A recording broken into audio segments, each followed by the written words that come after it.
शुरू अल्लाह के नाम से जो बड़ा मेहरबान निहायत रहम वाला है।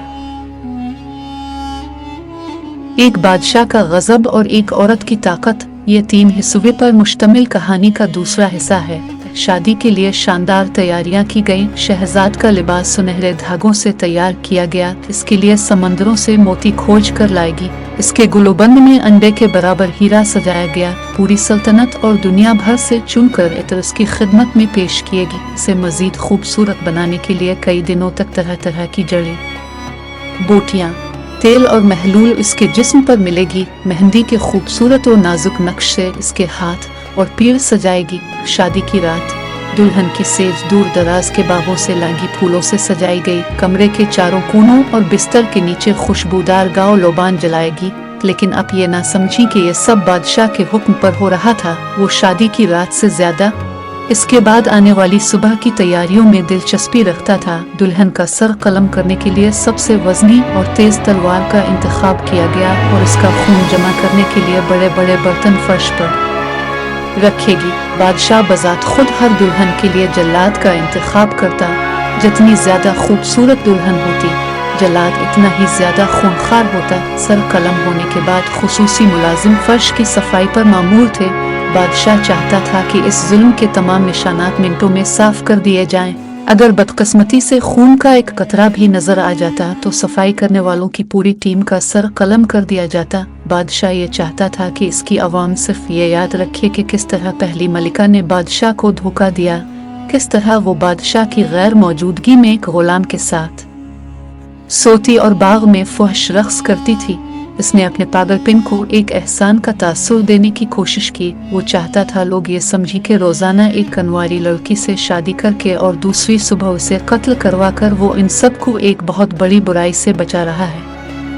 वो न सिर्फ ये चाहता था कि इस जुल्म के तमाम निशानात मिट जाएं, बल्कि इसने ये भी यकीनी बना दिया कि बाहर की दुनिया को महल कर अंदर होने वाले कार्रवाइयों की भनक भी ना पड़े। किस तरह दुल्हनों को आरामगाह से बाहर घसीट कर निकाला जाता है, किस तरह वो अपनी जिंदगी बख्शने के लिए गिड़गिड़ाती हैं, किस तरह ज़ब्ह हो जाने के बाद भी इनके जिस्म जिंदगी की तरफ लौटने के लिए देर तक फड़फड़ती रहते हैं, किस तरह इस पास की जमीन और बाज औकात बादशाह का लिबास भी खून से सुर्ख हो जाते हैं। नहीं, वो नहीं चाहता था कि ये सब बाहर के लोगों को पता चले। चनाचा इस भयानक खेल में मुलव्वस पूरे अमले के कानों में उसने पिघला हुआ सीसा डलवा दिया, ताकि वो इन मजलूम दुल्हनों की फरियाद और रोना पीटना ना सुन सके।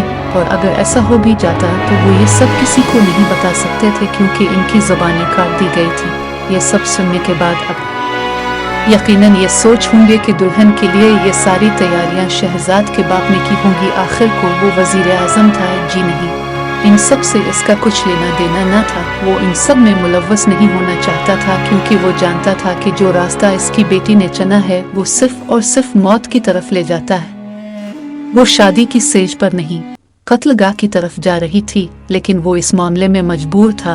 वो बादशाह के हुक्म पर सैकड़ों मासूम लड़कियां इस कत्लगाह में लाया था, और अब सवाए इसकी 2 बेटियों शहजाद और दुनियाजाद कि सल्तनत में कोई और कनवारी लड़की नहीं बची थी। सैकड़ों मारी गई थी और हजारों इस मुल्क से कूच कर गई थी।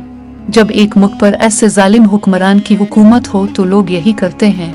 जब बादशाह ने शहजाद को लाने का हुक्म दिया तब वजीर आजम ने भी वहां से भागने का सोचा, लेकिन इसकी बेटी ने इनकार कर दिया। वो यहीं रुक कर इस शैतानी खेल से लड़ने और उसका खात्मे का इरादा रखती थी।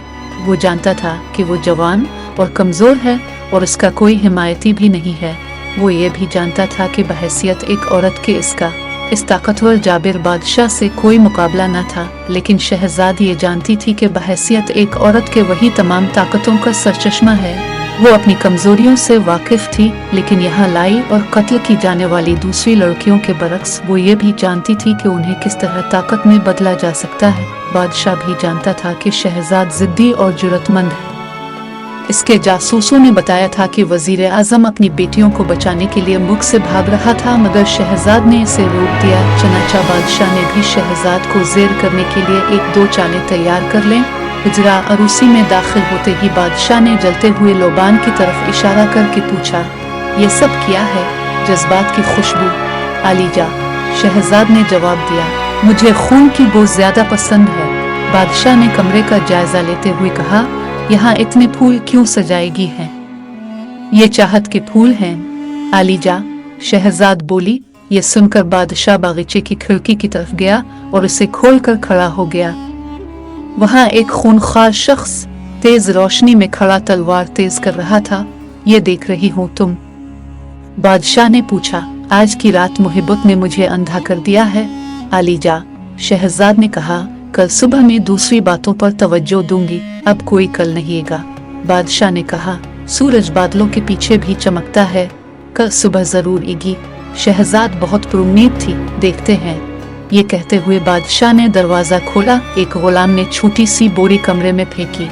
बोरी के अंदर कोई चीज तकलीफ और गुस्से से चिल्लाने लगी। जैसे ही बोरी का मुंह खुला, इसमें से एक बली निकलकर खिड़की की तरफ भागी, लेकिन इससे पहले कि वो खिड़की तक पहुंची थी, बादशाह ने तलवार के एक ही वार से इसके 2 टुकड़े कर दिए। फिर शहजाद के चेहरे के सामने तलवार लहराते हुए बोला, मुझे परेशान किए जाना पसंद नहीं। यह तो एक बिला था, अगर कोई बली होती तो कभी यूं भागने की कोशिश न करती। शहजाद ने मुस्कुराकर कहा। मुस्कुराहट देखकर बादशाह घबरा गया। उसने तलवार म्यान में डाली और कमरे के बीच में खड़ा हो गया। काफी देर यूं ही गुजर गई। फिर एक कुर्सी पर बैठकर उसने शहजाद से पानी लाने को कहा।